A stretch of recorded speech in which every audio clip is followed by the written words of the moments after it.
dense fog clung to the solitary lighthouse like a shroud, muffling the world in an eerie silence. Inside, the salt-and-pepper-haired keeper, Elias, sat hunched over a heavy wooden desk, his pen scratching across the pages of a well-worn logbook. He paused, his gaze drifting to a faded photograph pinned to the wall. A stately 19th-century ship, its sails full against a forgotten sky.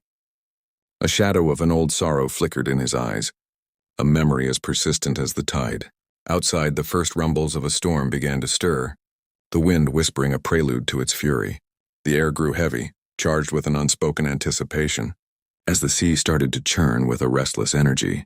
The old lighthouse, a stoic guardian against the elements, braced itself for the coming tempest, its ancient stones humming with the rising wind.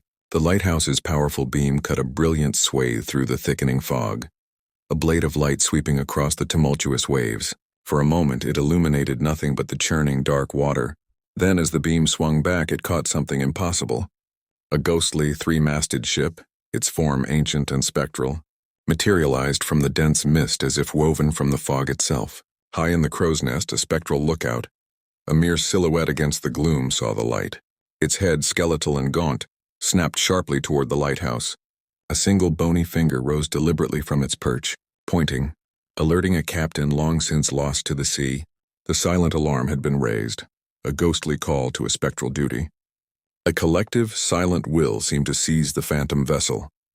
It turned with an unnatural grace, its ghostly sails catching a wind that did not exist, and set a course directly for the lighthouse perched atop the jagged cliffs. Elias, his blood running cold, saw the impossible ship approaching. A jolt of recognition, sharp and terrifying, propelled him into action. He scrambled to a large, sea-worn chest in the corner of the room. Throwing the heavy lid open, his hands, trembling slightly, pulled out a dusty, leather-bound book, its pages brittle with age. He frantically flipped through the manuscript, his fingers tracing over arcane symbols and faded ink until he found it. A detailed drawing of the very same ship. Beneath it, a name was inscribed in elegant, spidery script. The Silent Marauder. An inscription noted its fate, sank on this very night 100 years ago. As the spectral ship drew ever closer, the lighthouse lamp, his only beacon, began to flicker and dim, its light faltering as if smothered by the ghostly presence. Elias didn't hesitate. He bolted from the room, taking the winding stairs two at a time, racing towards the lamp room at the pinnacle of the tower. At the apex of the lighthouse, Elias battled to keep the great lamp alive, its mechanism groaning in protest as the light sputtered, threatening to die completely. He threw a desperate glance out of the lantern room window and his breath caught in his throat.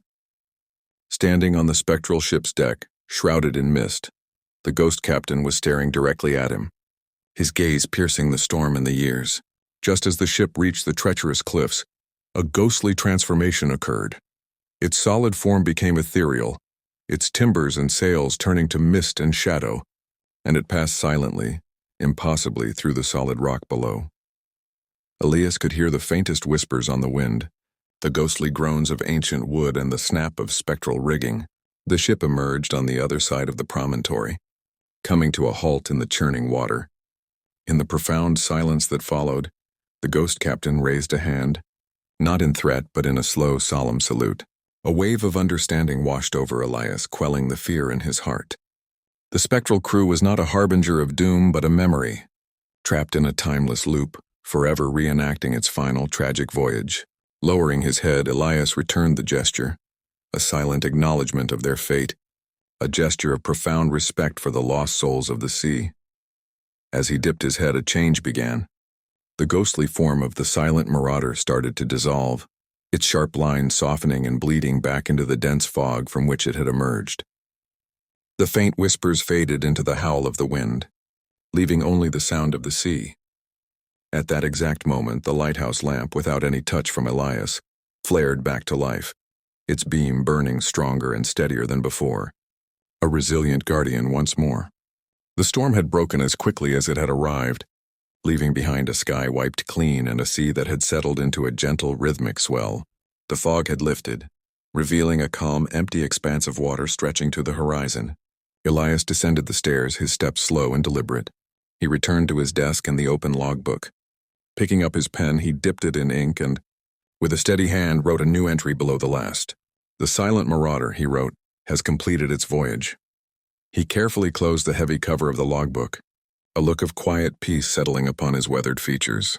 The watch was over for him and for them.